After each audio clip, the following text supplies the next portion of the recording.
please welcome to the stage CEO of the New York Hall of Science, Margaret Honey.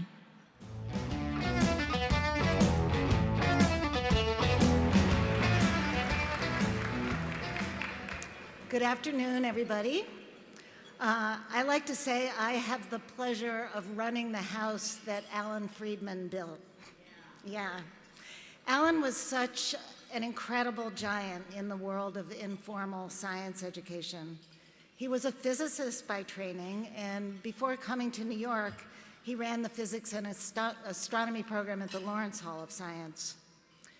In his 22 years at the helm of the New York Hall of Science, he oversaw the creation of more than 450 exhibits. That, in and of itself, is incredibly impressive.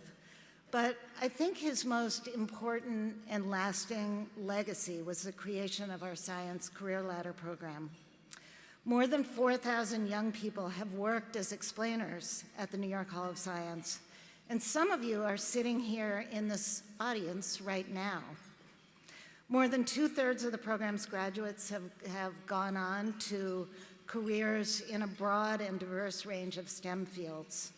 And the program continues to thrive under the direction of my colleague Priya Mohabir, who leads the Alan J. Friedman Center for the Development of Young Scientists. Alan was masterful at tackling complex scientific concepts and making them accessible. He would be deeply pleased and also humbled that the Aztec community and the Kafui Foundation have chosen to honor his legacy with the Friedman Dialogues.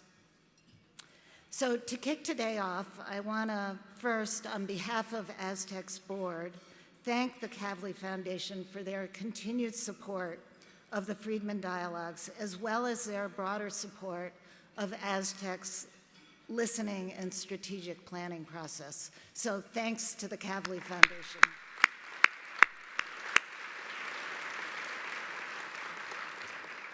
And now it's my pleasure to introduce Eric Marshall, Vice President of Prizes, Communications, and Public Programs at the Kafui Foundation.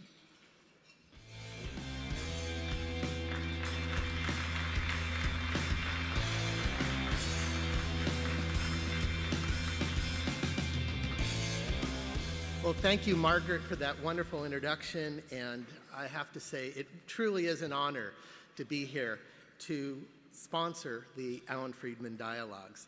Now, as many of you here know, I have a personal connection to Alan. He was a mentor to me when I worked for him at the New York Hall of Science for many years. Now, Alan is quoted as saying, "Learning and fun are not contradictory experiences." Now, as Margaret mentioned, he had a robust intellect, but he also demonstrated an almost childlike sense of curiosity. Just last week, while I was engaged in a group conversation about the limits of what we can know and Schrodinger's cat, someone in the group pulled me aside to tell me that I reflected this quality, and I immediately thought of my mentor, Alan Friedman.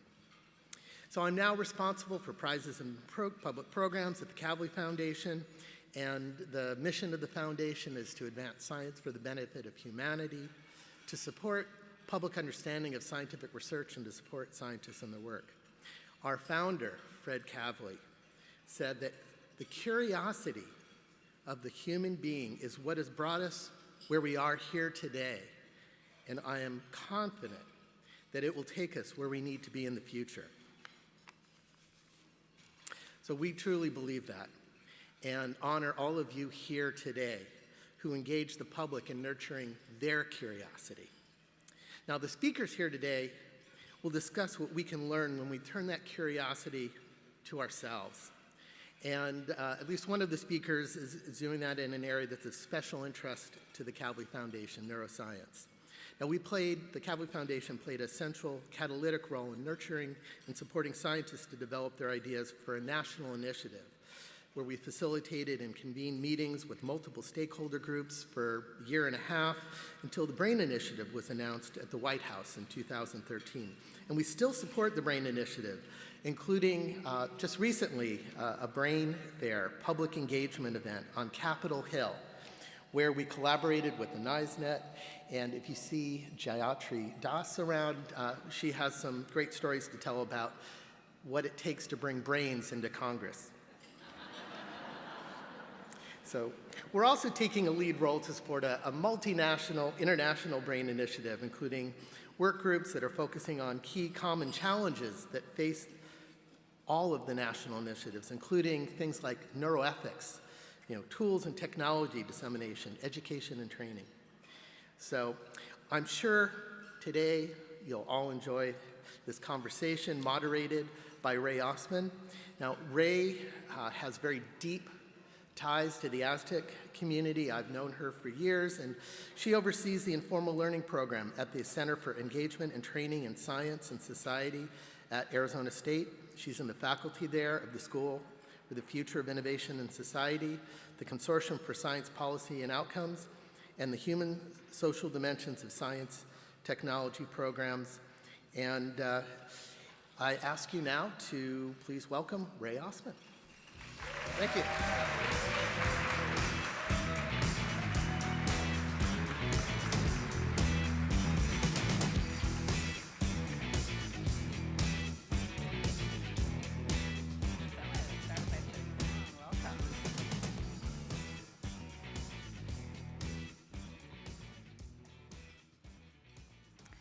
So thank you and welcome. As Eric mentioned, this year's Friedman Dialogues focus on how we can better understand ourselves and the communities and the people we serve through the lenses of neuroscience, psychology, medicine, and public health.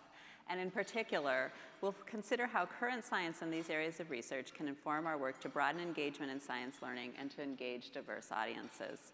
I'd first like to welcome and introduce our speakers. I'm thrilled to have here with us today Stephanie Devaney, who's Deputy Director of the All of Us research program at the National Institutes of Health. All of Us is a historic effort to gather data from 1 million or more people living in the United States to accelerate research and improve health.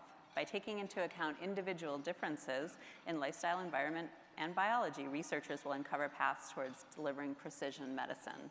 And we're also joined by Dzirasa, who is Associate Professor of Psychiatry and Behavioral Sciences at Duke University, and he has appointments in many other departments. His research focuses on understanding how changes in the brain produce neurological and mental illness, and his ultimate goal is to combine his research, medical training, and community experience to improve outcomes for diverse communities suffering from neurological and psychiatric illness. This topic really is an especially fitting way to continue Alan's legacy in the field. And as some context for our conversation today, I want to mention 3 ways that Alan led the field and really exemplified the kind of work that we want to do. The first is Alan's focus on the guests that come to our science centers and museums, and their learning as the most important measure of success for what we do. And the second thing is his emphasis on our relationship with our communities, being really embedded in the communities that we work alongside and that visit our places. And then finally, his use of evidence to inform our practice. And Eric spoke to his curiosity, and Margaret talked about his engagement with the community. And I think that our topic today will really touch on all aspects of these pieces. I want to mention quickly that science centers and other hands-on museums are already doing work in this area. For example, many of us are engaging public audiences and learning about the brain and mental health. Others of us are looking to current science to understand how people learn throughout their lives at our museums and other places in our communities. And more broadly, we're all thinking about how to incorporate emerging technologies into our museum experience and into our practices. And it's really essential to think about the societal and ethical implications of those technologies. So thank you so much for joining us, Stephanie and Kaf. I'd like to start by asking you to tell us just a little bit about yourselves, what you do, how you got to where you are, and what you find most exciting or challenging about your work. Maybe pass it to you, Kaf. Yeah. Well, maybe I'll start by telling a little bit about who I am and how I got here, and then we'll talk about the work. So I grew up in Silver Spring, Maryland, and I never thought much about a career in science and technology growing up. I did well in school and relatively well in high school. And when I got near to the end, I was introduced to a program at my undergrad university, the University of Maryland, Baltimore County. And the goal of the program was actually to increase the number of those from diverse backgrounds going off to get PhDs in the sciences. And so it was there that my interest around science and research was really sparked.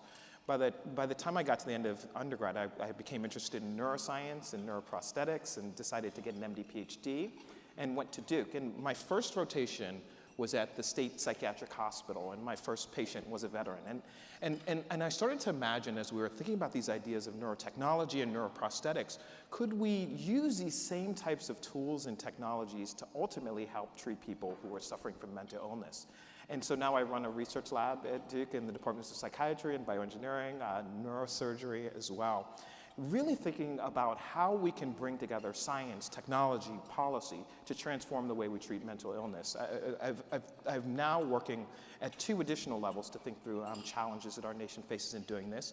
The first is I spent about 18 months working on a committee with the National Academy of Sciences, thinking through how to support young scientists and young investigators in the country. This includes both people in academia and those outside of academia. And secondly, now I'm working on the BRAIN initiative. This is our national initiative to create new tools and technologies to understand the human brain. I'm part of the working group helping to coordinate how we are doing nationally and putting that together. So I'm happy to talk more about each of those things on our panel today. And thanks for having me, and thanks for sponsoring this. Great, thank you. And Stephanie, tell us a little about yourself. Sure. I'm Stephanie Devaney at the National Institutes of Health in Bethesda, Maryland. I actually started my science career. I started falling in love with science as a kid, fell in love with animals, thought I wanted to be a veterinarian, found out you have to have like a 4.0 in college. And so quickly shifted into more of the lab field and got really interested in genetics, actually at Ohio State University when I was an undergrad, and just kind of realized this is where I wanted to go. Ended up studying molecular genetics as part of a PhD program. And it was a really exciting time to be in the field of molecular genetics. They had just finished sequencing the human genome. I was in DC at George Washington University, so this is sort of where all of the policy making was happening around genetics and genetic privacy, a lot of talk on that. And the National Institutes of Health is located right there. So I was feeling the buzz, but I wasn't falling in love with being at the bench, actually.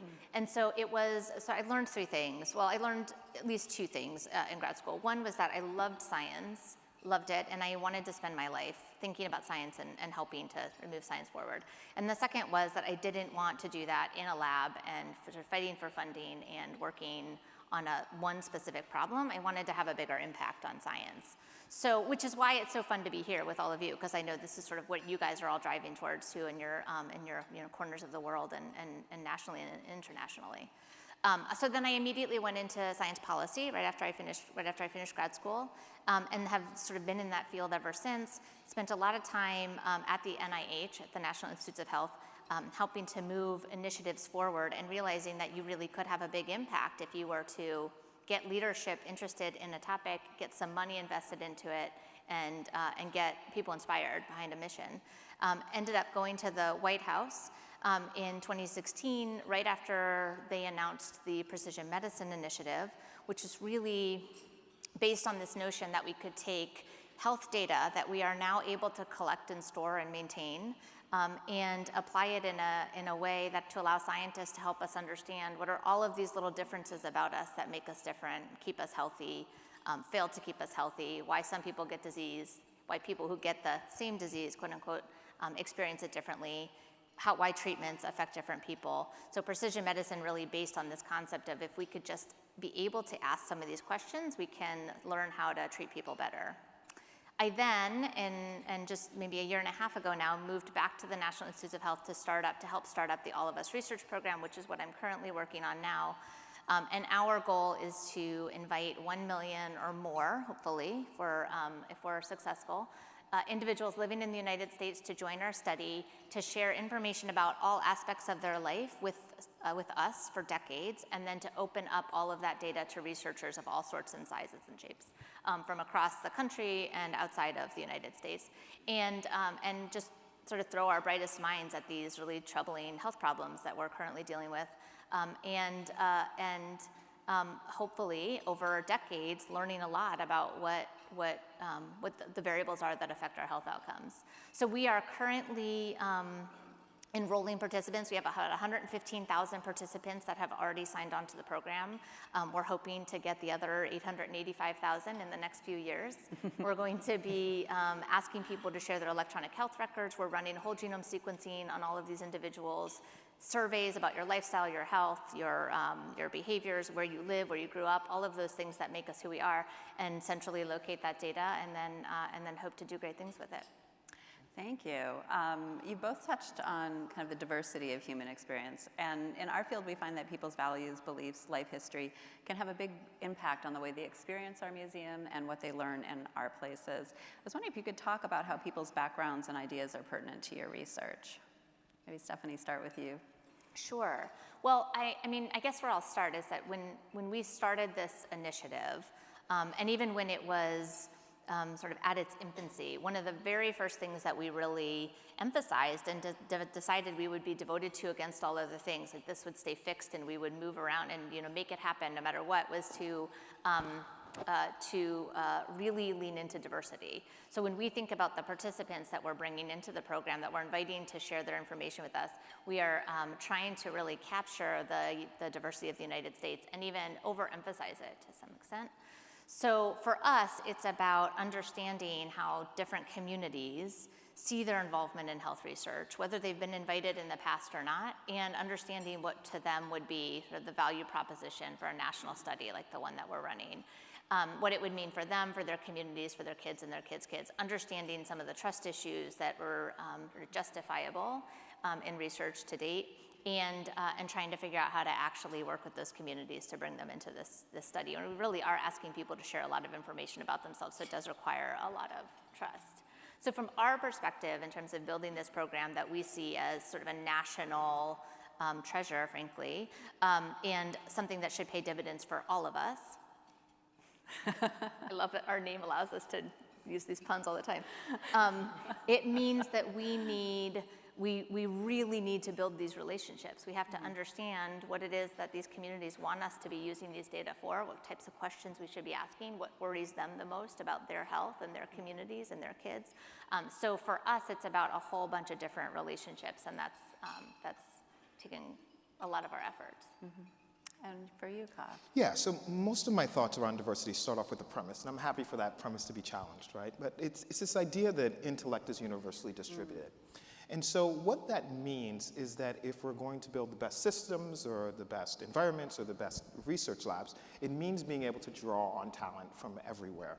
I think about this on multiple fronts, right? And if we're going after these complicated questions and problems, right? If we're trying to figure out how to cure these illnesses like depression or bipolar disorder or autism, we're ultimately going to need folks who think about the problems differently. And so that includes different disciplines, right?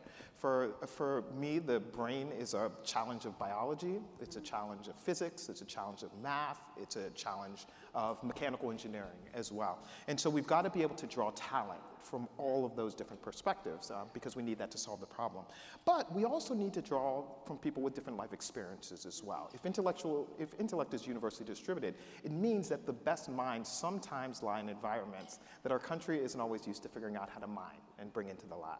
And so I think this is an important role that I play. It's an important role that you play as well, is giving people early access to education and science and getting people interested in, such that when it comes time for me to pull people in the research lab, they've already been introduced to the idea of science and technology as well. So I think we have to think about it on both fronts, both in terms of the disciplines that we pull into the projects, as well as the people and the backgrounds. I think the BRAIN Initiative, one of the things that really catalyzed this, it's brain research through advancing innovative neurotechnologies.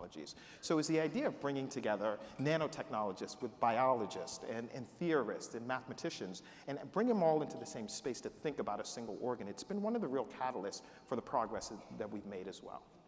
Kaf, you brought up what role science museums can have in kind of preparing people to think about your work. And I'm wondering if you can talk, thinking about either your current findings or the kind of potential of your research, what you feel would be most important for us to share with the people who come to visit our science centers and museums. What would be most relevant to them? What would be most important from your perspective for them to think about? Yeah, so I think exposure is critically important. And I talk a lot about this idea of learning, right? So I've heard this term informal learning since I've been traveling throughout this meeting. And you know, I think a lot of times we think about learning as an external human thing, right? So it's what we're providing on others. I'm a neuroscientist, so I think about it as a brain thing, right? And I think in a lot of ways you start off with this organ, right, that is full of the richness of life experience, right? So who we are, our experiences, our memories with our parents, everything we've taught is mapped onto the physical structure of this organ. And so learning is literally a change in the structure of this organ from what it is to something else. And so while there might be what we might consider formal learning, as in sitting in a classroom, or informal learning in another setting, from the brain, it's all learning, and it's all change. And so what I think is particularly important about this is an ability to understand individual brains, right? How do we get to understand the humanity that comes into the room and the people in front of us? What is the individual brain that's in front of us, and how do we optimize changing that brain from what it is to what we want it to be, which is the person who has been exposed to science and education that then leaves the museum. And so if there's anything I would want to leave folks with, it is figuring out how to touch the brain in front of you. Some of that is education that we have to do as individuals, right? And we have to engross ourselves in the life experiences and the perspectives of others, figuring out how to push through those biases that prevent change from one situation to the other. And then the next one is also figuring out how to revise our strategies for when we deliver this informal education, knowing that every brain is different. Some brains will pick up types of information. Some it might be visual, some it might be auditory, some it might be stories and narratives, and some it might be stories that are shared in the forms of communities, or experiences and learning that happens in the form of communities. It's our challenge to figure out what that best thing is for each of the brains in front of us and then deliver it in that fashion. Thanks. And Stephanie, do you have thoughts about either current findings, or I'm wondering if there are things that science museums can do to advocate for your research agenda or to engage people directly in it? Yeah, I mean, we struggle quite a bit with awareness about our program, sure. I mean, this is, you know, for our program to be successful, we need people to be aware of it and want to join it and participate in it. So we could certainly use the help of all science communicators. Scientists are not always the best communicators, you guys might know. So we really do need the help of people who spend their lives thinking about how audiences uptake information and what's the most interesting way to share those things. We sort of feel like part of our charge is not just selling our program to participants, but it's really about, can you imagine if we were to be able to collect data and information about people and use it responsibly, what types of things we could uncover that are currently just complete unknowns to us, right? There's so many unopened or unanswered questions about all aspects of health and disease. So for us, it's about really inspiring the population of this country broadly into what you could possibly learn from something like this, and getting people to sort of want to feel like they can be part of that mission. Could you say a little bit about, if somebody participates in All of Us, what do they actually do? How do they participate? What does it involve for them now and kind of through the years? Yes. Well, I'll put a plug out there first of all. Anyone can sign up for the program now. It's joinallofus.org. The whole platform is digital, so you can go online, you go through an informed consent process.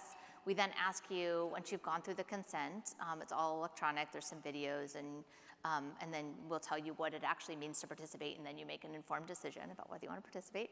Then we ask you to share access to your electronic health record. And that to us means, for us, it's going to be quarterly updates of individuals' clinical records. So this allows us to see sort of a clinical experience, how the clinical data mapped with the rest of the information we have about everyone.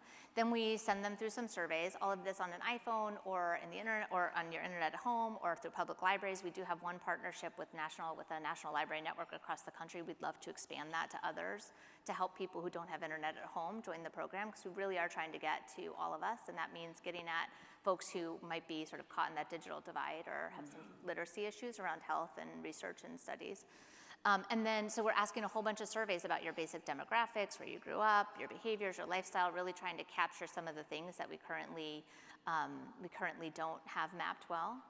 And then we ask people to come in for a physical appointment. So there's an in-person visit, which can be done at one of the 214 and counting clinical sites that we have across the country currently. We have partnerships with Walgreens and Quest Diagnostics and some others that have infrastructure across the country to allow us to get to South Dakota, North Dakota, and Kansas, where we don't have academic medical centers. And then once we get a blood sample, we ask people to share a blood sample and a urine sample. Those get shipped to the Mayo Clinic. stored in a freezer about as big as this room. It's huge. And then we're going to be doing a whole bunch of clinical assays, environmental assays. We're running whole genome sequencing, as I mentioned, so we'll have the full 3.2 billion base pairs on all 1 million people, which is a huge amount of storage. Everything's being stored up in the Google Cloud. And then over time, we'll be able to then match those data together. Over time, we'll be asking participants to fill out new surveys. So we're going to want to know about people's sleep patterns and their diets and their mental health. We're going to integrate brain games so we can start to test cognition and see change over time. And so what we're hoping to do is by building out a digital platform is it can enable us to take advantage of technology and all of these changes that are coming and allow us to collect data where people are. So participation for us really means active participation over decades. And the other thing we're doing, and then I'll shut up, is we are going to be returning information back to people. So we're making sure that what people contribute to us, they get to see back. So we're sharing back genetic results with our participants, which will be tricky, but we're really excited about doing that, and all sorts of other health information that we learn about them, so people feel like there's really something they're getting back immediately, even though the real proposition with research is that you're contributing to the future of science. We do feel like there's no reason why we researchers need to know things about people that they can't know about themselves. And Kaf, can you talk, you work across so many different fields. Yeah. Can you say in a sort of really concrete way what it is that you do in your lab or in your work at the hospital? Yeah, I can say two things, both what I do in the lab and then some reflection on some of the things Stephanie was saying as well. So I am an in vivo neurophysiologist, and what that means is we study activity, how the brain works from inside of the brain. And so I'm working with genetic models. So these are mice that have been modified so that they have genes that give risk for mental illness. And some of these genes were found through things like the Genome Initiative and the work that we'll be learning through the Precision Medicine Initiative as well. And we want to know how processing in the brains of these animals is changed because of these risk genes.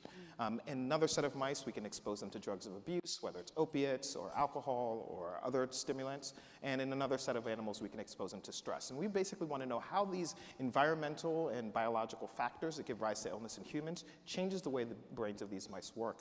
And then we can work on creating technology that essentially fixes how processing is happening in those animals with the long-range goal of scaling that up into humans. And so as Stephanie was talking, and I was reflecting a little bit about the research that we do in the lab, I realized that I was both excited and terrified about a future that's right around the corner. And I think that you all have a really important role to play in shaping that future. And that isn't a future that's just solely going to be driven by scientists in the lab. So to date myself a little bit, I remember one of my favorite movies in college was Matrix, right? So I'm a huge guy. I love sci-fi. For the younger folks in this room who may not be familiar with the excitement of Matrix and Neo, I just finished a Netflix series called Dark Matter. And in both of these series, there was a central theme of brain-machine interface, right? This idea that you can extract information out of the brain and that you could put information back in. So when I say I'm both excited and terrified about this future, right, neuroscientists have spent a long time trying to understand electrical information in the brains of animals and how this ultimately happens in people. And I think a lot of us are comfortable with the idea of understanding how the animal brain works. We're comfortable with understanding how the human brain works. We're even comfortable in the case of mental illness using that understanding to transform the way the brain works to ultimately restore normal human function. But the challenge becomes we're heading into a future where the technology will be available for us to change the way normal brains work too. And we're going to have to wrestle with where the boundaries are. Is it okay to dial up and down happiness or sadness? Is it okay to dial in learning such that we don't have to take time doing it? What does it mean to have an experience with a partner or a sibling if we can just dial that in? And a lot of this, we now have the ability to wrestle with the boundaries of humanity are. And as I said, I'm not sure that scientists are the best ones. Laboratory-based scientists are the best ones to lead that conversation. I'm also not sure that the individuals sitting behind the computer coding are the best ones to lead that conversation. In some ways, I think all of you in this room are going to serve as such an important bridge in guiding where not only we're going as a society, but where we're going as human beings. So thank you for being here, and thank you for the important work that all of you are going to do.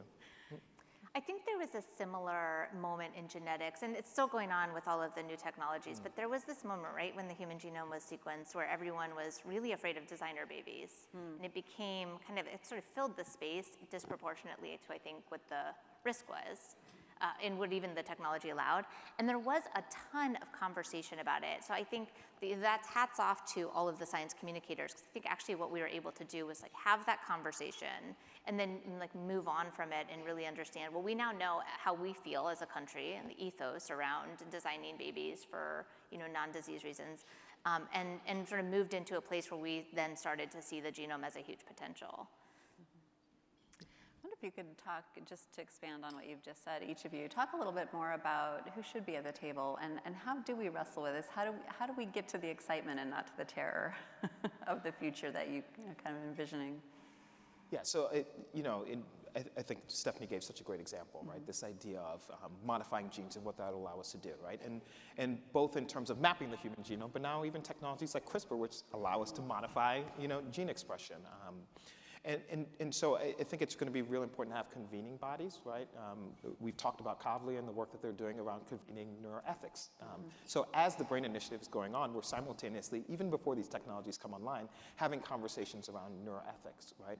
And so what I think happens here is we can get together a group of folks in a room to talk about this, but these conversations need to spread broader in society, right? I think it's going to be really important for high school students to be having these conversations, and college students, and teachers, and educators, right? This is going to have to be a really broad conversation because unlike, with the idea of designer babies and genetics, the ability to modify the brain exists in things that we can buy online and ship to our house, right? So we already have an ability to buy things that allow us to record our electrical brain rhythms. We can get, whether it's from Apple, right? We can get things that plug into our iPhone and monitor our own brain rhythms, right? We can build things from batteries that allow us to literally sit at home, put a battery on our head and stimulate our brain. And so what does the future look like when we can build more complex forms of this technology and people can have it in their home to modify how their own brain is working? So I think we need to have really broad conversations because the technology is going to be much more distributed and applicable than even how we think through modifying genes. Anything to add to that, Stephanie? I wanted to ask Kaf if you are taking a list of things we want to modify about our own brains. And can we start working on that? Just kidding. I guess I'd be interested when we finish sort of opening up the session and we get to the audience, I'd be really interested to know what you guys all are hearing from folks that come, that you're talking with about what their interests are and actually, in talking through science. So I would imagine that when there are exhibits at museums around the brain, that people immediately start thinking about a lot of the questions that neuroethicists are thinking through, right? And I'm sure the matrix does come to mind. And we're seeing this with gene editing and all of these new technologies that I think are making people kind of uneasy. We see it with embryonic stem cell research.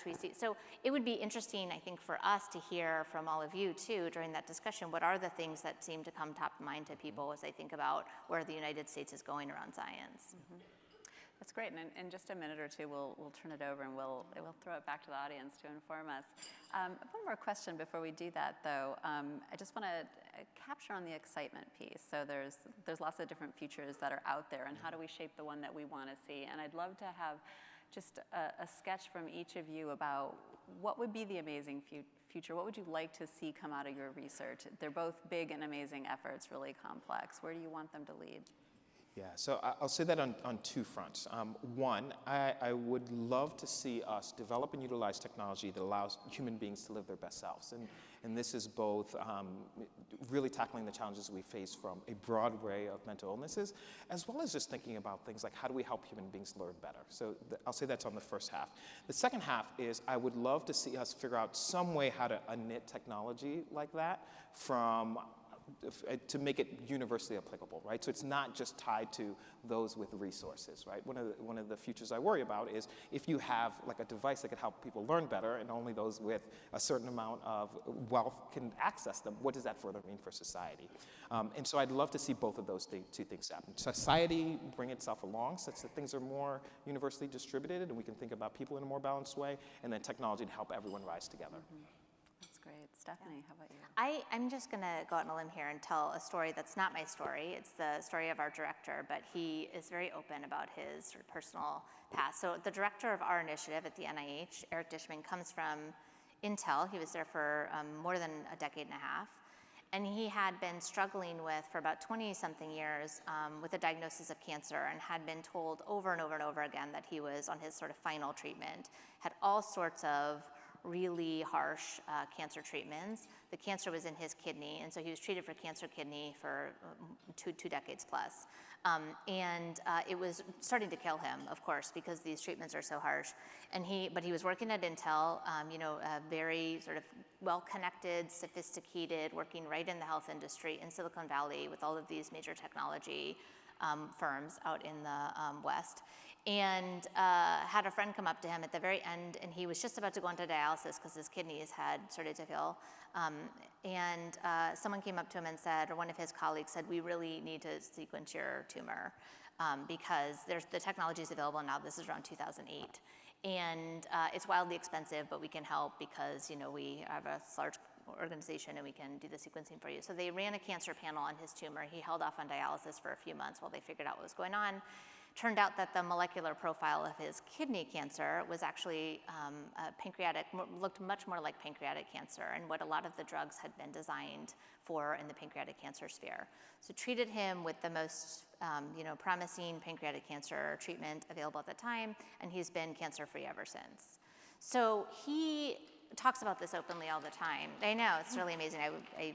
I hope I did the story justice. He tells it in this very emotional way, and his sort of takeaway from this is not, thank God I had the technology available to me to save my life. Certainly that's part of his experience, but it's really, I know that I was able to survive this because of who I was and where I lived and the privilege that I had and the connectedness in my life and the people around me.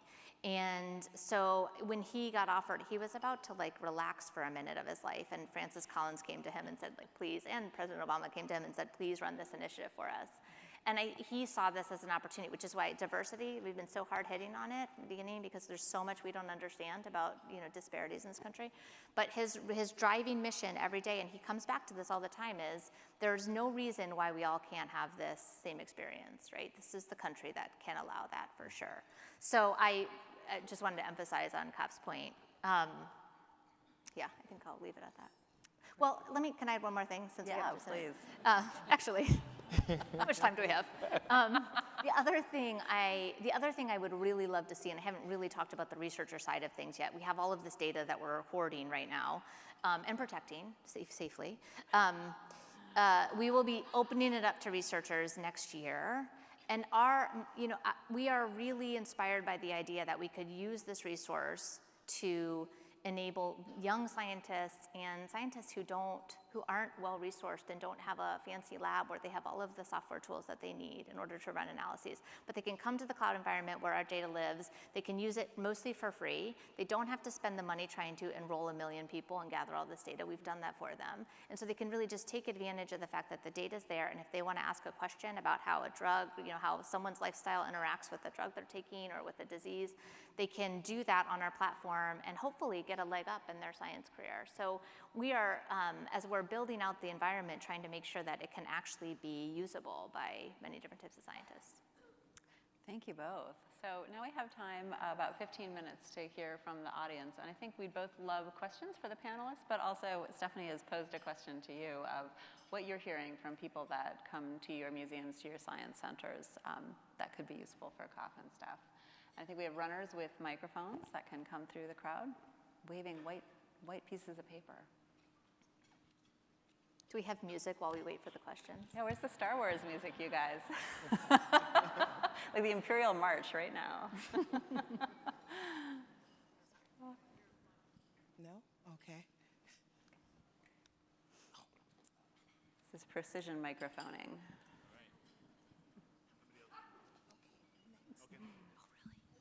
Hello. Hello, everybody. I'm Eric Siegel, and I have been curious to learn, and I've been hearing from a lot of people in the outside world, to try to understand how access to technology has affected, for lack of a better term, their neural approach to learning. So I'm wondering what you're discovering, and this is for Dr. Dzirasa, what you're discovering about the broad access to, ready access to technology and media has changed the way people have learned or are learning? Yeah, so I must be honest, I'd never given this much thought until about 4 years ago. And I went and I was hanging out with my best friend who had a 2.5-year-old daughter. And she proceeded to grab the tablet, flip it open, scroll through the apps, and start playing a game. And when he took it and turned it off, she then did it and scrolled through it and turned on a different one. And it occurred to me that she was far better at using the tablet than most adults that I'd ever met. And I started to wonder how the ability of the stimulation that she's receiving from the tablet and the games that she was playing would change her brain development over time, right? And so certainly, when you think about the function of the brain as an organ, its goal is to optimize our survival within an environment, right? And we think a lot of ways about the external environment and how it's changing. This is things like weather and climate, but there's much more change in the environment in our relationship with technology that's happening. So I think the simple answer is we don't know. We are currently studying this. There's a huge study going on right now, the ABCD study. They told us not to use acronyms, but it's actually called the ABCD study. And what they're doing is that they're taking individuals, and this is actually a little bit different than some studies that we've done. They're taking the same set of individuals, and these are like 8, 9, and 10-year-olds, and basically watching their brains as they develop through adolescence.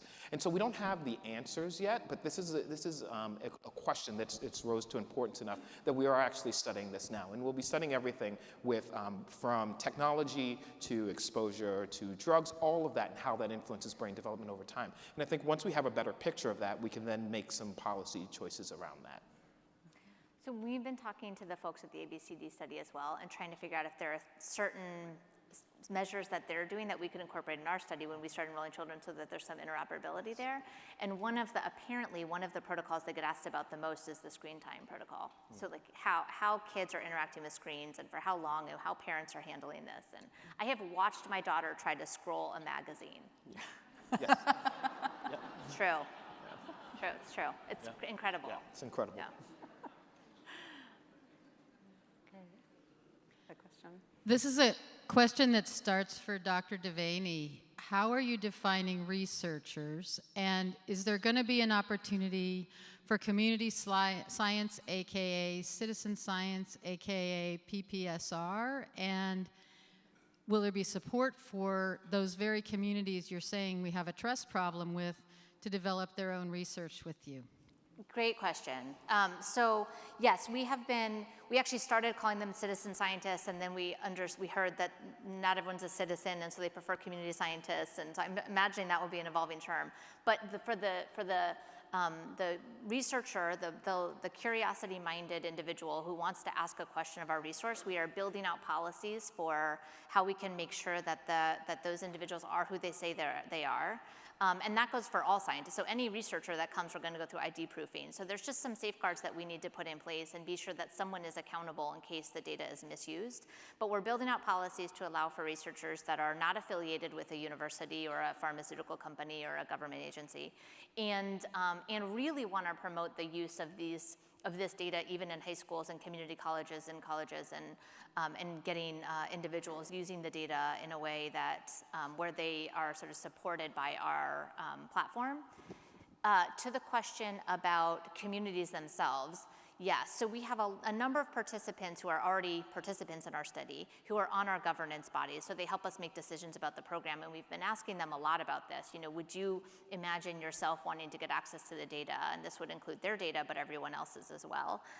And there's a lot of interest in that, and so we would just sort of consider our participants as, you know, community scientists among the rest of them, and allow for that. Yeah, so I wrestle with the same question about who a scientist is as well. So as biologists, right, there's been huge changes over the last 15 to 20 years, right? The major challenge of biology before was around this idea of data collection, right? So it's who's doing the experiment, who's asking the questions. And I think we've moved into a different space now, and technologies allowed us to transition in this space, where now you can do science without being the one to collect the data. So for example, this ABCD study, where they're looking at brains developing over time, a lot of that data will be available online. Some of it's actually available online as well. We were recently, as part of this National Academy of Science committee that was commissioned through Congress, asking this question about how best to support young investigators. And one of the things, if you look through the data, when you think about scientist training, right? So you go to undergrad, then you go to graduate school. This is the classic pathway. And then you get further training as a postdoc, and about 80% of those who go through the process don't actually end up in academia. And so I started pushing the committee back pushing on them to some extent, because I see a world, and I think this world is here now, where biology will look a lot more like computer science. And so what I find so exciting about computer science is you can be a freshman in college and start a company that is absolutely transforming the world of computer science, right? And then drop out of college. And then drop out of college if you end up going, right? And end up running the world in very short order. And I think as biology becomes much more available and online, this is one of the things that Kafui's been really instrumental in creating curated data sets, right? So someone collects the data and then makes the data online so people can put it online so someone can ask questions about it. And so I think of this as another role of the science centers. You could imagine really taking people through real data, doing real experiments, and even taking them all the way through publishing that, right? Making it available online to a broader scientific community. So that's the sort of future that I see, even in neuroscience, where it starts to move out of academia and even out of graduate school and out of undergrad to high school students who are doing cutting edge research and transforming our understanding of the future. So that's, when I think of scientists, that's who I think of.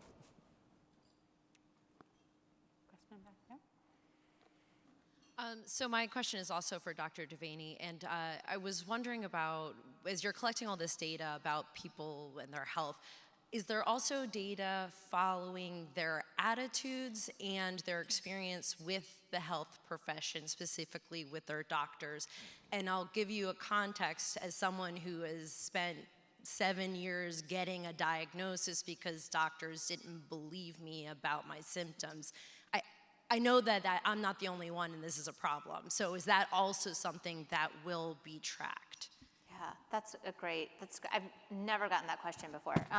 So we have one survey module right now that we're asking everyone to fill out that's on health access and utilization. So like how much access you have to healthcare, what that looks like, your perceived access, and then how you utilize it. I could imagine, I love this idea, I could imagine sort of a deeper survey where we ask people who've been through a medical odyssey or have had some sort of, whether it's a positive or a negative interaction with their healthcare provider, because you're right, this is has a huge impact on your attitude about going back to receive healthcare and just the healthcare environment in general, right? We also are, in terms of attitudes, we're asking people questions about, optimism, hopefulness, any sort of discrimination experiences they've had, their moods, trying to associate things. We're even playing with the idea of having a mood app where you can say, like, here's the things that have happened today and here's my mood in response to it. So we really are trying to get at some of those more mental, attitudinal aspects of people. And I just wanted to add, thank you for being so forthright, and thank you for your question as well. So, this isn't a medical meeting, but the area of medicine that I work in is often one where people don't believe the symptoms that people are having. I'm a psychiatrist. And I think a lot about, in psychiatry and some of the best medicines that we have, it turns out one of the best medicines that we have available is placebo. And I say that jokingly, right? But it turns out placebo is actually a biological effect that's mediated by the brain. And so as I was listening to your question and reflecting on it, I think this idea of like relationships and how that drives placebo and how that shows up in the doctor and patient relationship would be something really powerful if we figured out how to capture that alongside of genetics and alongside of metabolomics and proteomics and other behaviors as well. So thank you. Hi, I sort of have a parallel question on that. In terms of broadening participation, I have a family member who's similar journey of years of not being believed and very divided up health. So a medical health record should be very plural, and it's basically been a full-time job for this individual living in my house, and only can do that because mom's willing to keep you there. So I think of people who are under-resourced, and especially those who have a lot of medical complexity, what are you doing to recruit those people, and what support is available for them? Because the burden that they're already under in daily life makes it that much harder to participate in the study. Yes. Can I take this one? I have all the things to say about electronic health records. So, because we are trying to gather this information to enable research, and we know that if we're able to get someone's EHR from one provider, it's only part of their story, right? Very few people go to one provider. There are some. Very few people go to one provider for all their health care.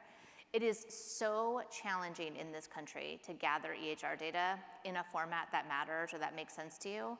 And I know this is a thing patients suffer with. It's a thing clinical institutions suffer with in sharing it across them. And certainly for research, this has been a big problem for us. So, I mean, one thing that we're doing, this isn't going to be immediate, but it's really important to us, is as we gather people's EHRs from different providers, once we can loosen, frankly, once we can get them to understand that they have a responsibility to share that, which is like a phone call by phone call process, honestly, that we're undergoing right now, and reminding everyone of the law. We intend to then display that back for our participants so that they actually will have their sort of full medical record from all the different providers in one place through participation in our research study. We're not providing medical care and we're not providing patient portals, but we feel like if that information is being shared with researchers, it should be shared back with the participant. I don't know if you want to add to that. I think we have time for one more question. It wasn't a question so much as a comment. I personally had a strong emotional response to hearing that someone lived through that 7-year diagnostic odyssey, and I wanted to take a moment to just say at a human level, aside from the kind of intellectual content of a response to that, that I'm really sorry you had that experience. Thank you. One more? I'm really interested in this border between fear and excitement, and how we as a field can help with that dialogue to sort of mediate that, and what your perspectives are on that. Yeah, so I think forums like this are going to be particularly important. I also think it is not just your responsibility, right? I think it's it's important for scientists to sometimes step out of the walls of the lab and the brick of the building, and really engage more directly with the communities that are not only, frankly, helping to fund the research that we do, but will really be benefiting from it in the long run. And I think the opportunity in this space to help scientists learn to do that isn't always going to be once they are at the end of their training, right?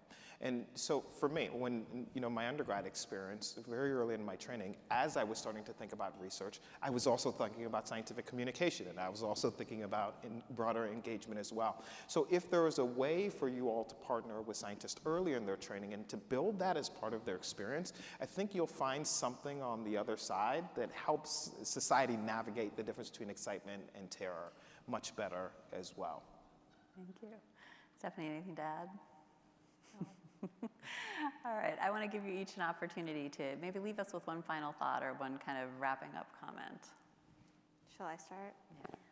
Gosh, I mean, I guess my final thought is that there are just so many people suffering in this country, to the point of the young woman in the back of the room, to the story of our director, to millions of others. And we really need to invest in understanding what health looks like, what it means to think about prevention, what it means to think about an actual medical solution or non-medical solution for individuals in all parts of their lifespan. And in order to do that, we need to sort of have faith in our country and the ability to share data and to use it responsibly. And so we as a program are trying to really do that in a way that helps, that relies on building trust, and we can certainly use the help of all of you in this room in understanding how to do that, and in helping us to sort of be the communicators on the ground and sharing back with us what you guys are hearing from your communities as well. Thank you, Kaf.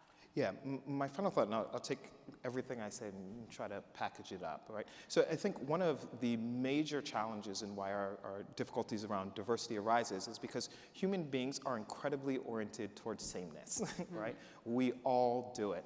And I think in order to really take advantage of the major gift that we've been given in this country, which is that there are tons of people of different backgrounds and experiences, we have to figure out what's sane about us, right? And for me, as I've gone on in training, especially as a psychiatrist, I've realized that there's an incredible sameness, the fragility of humanity. And if we can start to find that with one another, right, all the barriers between scientist and patient and doctor start breaking down. And you start to realize that now all of a sudden there's an incredible opportunity to advance change and to improve the condition for all of us. So that would be the thought that I would leave you all with, right, to focus on what is same and common amongst us. And I think the future is much brighter, right? We can lean much more on the excitement instead of the terror if we do that. Thank you both. Thank you so much.